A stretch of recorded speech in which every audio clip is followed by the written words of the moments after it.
Galatians 5వ అధ్యాయము 22వ వచనం నుంచి మరి మనం చదవబోతున్నాం. ఇక్కడనే ఫ్రూట్స్ ఆఫ్ ద స్పిరిట్ గురించి మరి క్లియర్గా రాయబడి ఉందండి.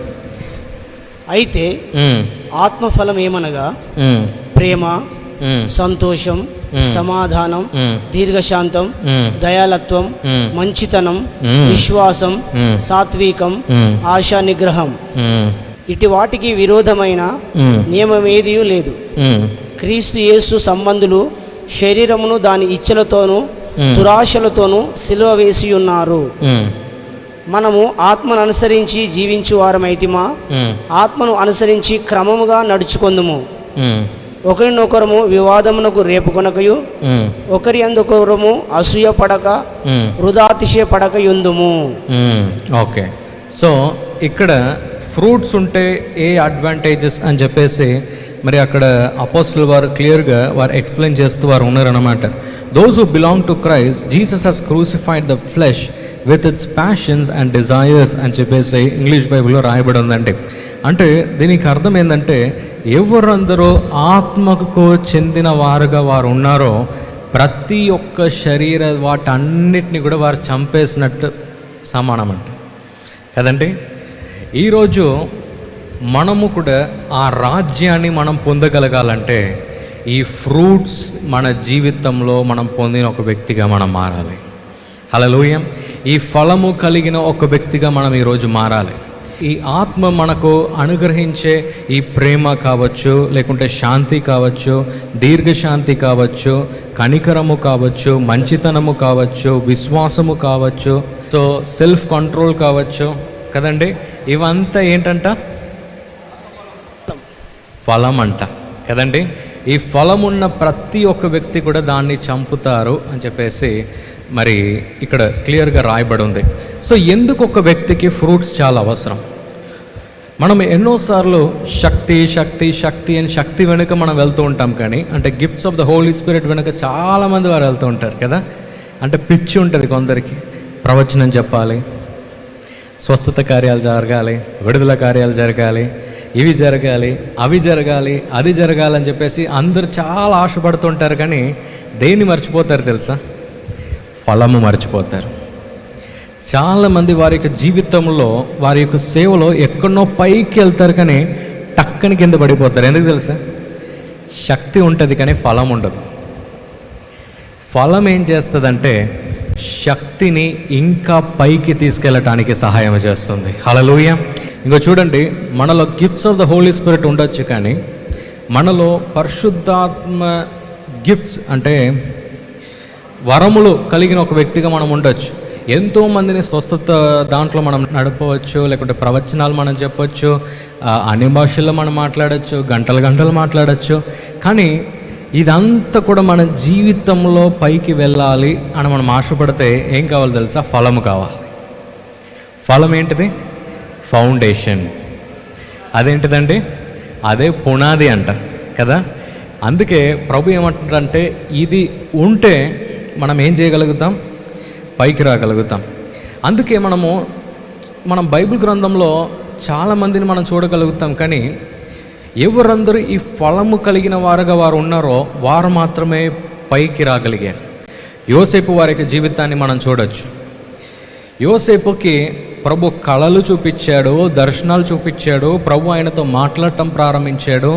ఎవరి దగ్గర లేని ఇంటర్ప్రిటేషన్ స్కిల్స్ ప్రభు ఆయనకి ఇచ్చాడు, అంటే గిఫ్ట్స్ ఇచ్చాడు. అంటే ఒక కళ మనం వారికి చెప్తే దానికి ఆన్సర్ ఇచ్చే గిఫ్ట్ ప్రభు యోసేపుకి ఇచ్చాడు. కానీ ఆయనను దేని తెలుసా పైకి తీసుకెళ్ళింది? గిఫ్ట్ కన్నా ముందు, అంటే గిఫ్ట్ కన్నా, వరము కన్నా ముందు ఆయనను ఏది తెలుసా నడిపించింది? ఫలమే ఆయన నడిపించింది. ఎలా నడిపించింది అని మీరు అడిగితే, వారి అన్నలు ఆయనను కింద పడేసినప్పుడు కూడా సైలెంట్గా ఉన్నాడు, అమ్మేసినప్పుడు కూడా సైలెంట్గానే ఉన్నాడు. కోపం ఎక్కడ కూడా రాలే. తర్వాత కనికరం కలిగిన ఒక వ్యక్తిగా ఉన్నాడు కదా. మరి నమ్మకము కలిగిన ఒక వ్యక్తిగా ఆయన ఉన్నాడు.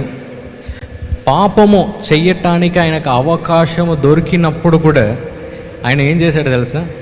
పాపానికి ఆయన లొంగకుండా నమ్మకస్తుడుగా ఆయన ఉన్నాడు, ఒక్క ఫలము ఆయన కలిగి ఉన్నాడు గనక మాత్రమే చివరిలో ఆయన యొక్క గిఫ్ట్స్, ఆయన యొక్క వరము ఆయన్ను పైకి తీసుకెళ్ళింది.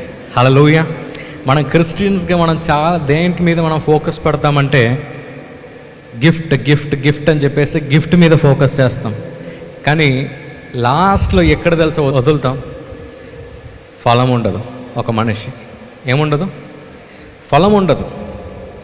అంటే మంచి గుణం ఉన్న వ్యక్తిగా ఉండదు. నేను ఒకే ఒక ప్రశ్న అడుగుతా, ఎంతమందికి పిల్లలు ఉన్నారు?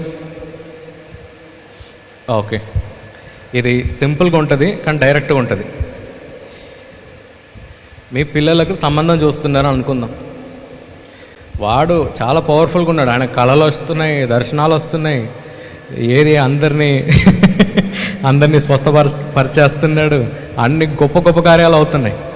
లాస్ట్లో ఒక రిసర్చ్ చేశారు, అబ్బాయి గురించో అమ్మాయి గురించో ఒక చిన్న రిసర్చ్ చేస్తాం కదా పెళ్ళి సంబంధం ముందు, మంచివారా చెడ్డవారా. చూస్తే మొత్తం అన్ని చెడ్డ అలవాట్లే ఉన్నాయి. మీ అమ్మాయిని కానీ మీ అబ్బాయిని కానీ ఇస్తారా? ఏందండి అందరితో చూస్తున్నారు, డబ్బు ఎక్కువ ఉంటే ఇచ్చేస్తా అంటున్నారా? చూస్తాం కదా, ఏం చూస్తాం? ఫలం చూస్తాం. కరెక్టేనా? మంచోడా, నా కొడుకుని చూసుకోగలుగుతాడా, నా అమ్మాయిని చూసుకోగలుగుతారా, అవే చూస్తాం కదా. అది సరిగా లేకపోతే ఏం చేస్తాం? రే బాబు దండం పెట్టి మేము వేరే దానికి వెళ్ళిపోతాం అని చెప్పేసి సైలెంట్గా వేరే దానికి వెళ్ళిపోతాం కదండి. అంటే నేను మీకు తెలియజేస్తున్నానంటే, ఒక ఫ్రూట్, ఒక ఫలము కలిగిన ఒక వ్యక్తి, పరిశుద్ధాత్మ ఫలాలు కలిగిన ఆ వ్యక్తి మాత్రమే ఆయన జీవితంలో ఆయన పైకి రాగలడు. హల్లెలూయా. ఆయన మాత్రమే పైకి ఆయన రాగలడు కదండి. ఇంకోండి, చాలామంది ఏమని అనుకుంటారంటే ఏదో ఒక్కటి ఉంటే చాలు, అంటే పవర్ ఉంటే చాలు, ప్రభు మనల్ని వాడుకుంటే చాలు, లేకుంటే మనము సింపుల్గా మనం వెళ్ళిపోతే చాలని అనుకుంటాం. కానీ ఫలము మీద మనం దృష్టి పెట్టము. ఈరోజు మనలో ఫలము బయటికి రావాలని మనం ఆశపడితే మన శరీర క్రియలను మనం చంపాలి, మన పాపాన్ని మనం చంపాలి, మన యొక్క ఆశలను, కొన్ని ఆశలను మనం చంపాలి, చెడ్డ విషయాలను చూడటం మనం ఆపాలి, వేరే వ్యక్తుల గురించి చెడుగా మాట్లాడటం మనం ఆపాలి, వేరే వ్యక్తుల గురించి చెడు సాక్ష్యాలు ఇవ్వటం మనం ఆపాలి, వేరే వ్యక్తుల గురించి మాట్లాడటం మనం ఆపాలి. అంటే ఇక్కడ ఉన్న ఇవంతా అసూయ ఆపాలి. ఏది ఇవంతా కూడా మనం ఆపినప్పుడు ఏమవుతుందో తెలుసా? మనలో ఫలము సృష్టించబడుతుంది. హల్లెలూయా. మనలో ఫలము ఆటోమేటిక్గా సృష్టించబడుతుంది. అంటే ఈ ఫలం అనేది బయటికి రావాలంటే ఏం చేయాలి తెలుసా? ఫస్ట్ ఆ శరీర క్రియలను చంపమని ప్రభు ఆశపడుతున్నాడు. హల్లెలూయా. ఈ ప్రోగ్రాం మీకు ఆశీర్వాదకరంగా ఉన్నదని మేము నమ్ముతున్నాం. ఫస్ట్ లైక్ చేయండి, తెలిసిన వారు మీ ఫ్రెండ్స్ అందరికీ మీరు షేర్ చేయండి, తర్వాత సబ్స్క్రైబ్ చేయండి. తప్పగా ప్రభు మిమ్మల్ని దీవిస్తాడు. ఇక రాబో వీడియోను కూడా మీరు చూడండి, దీవించబడండి. ప్రభు మిమ్మల్ని దీవించును గాక. God bless you.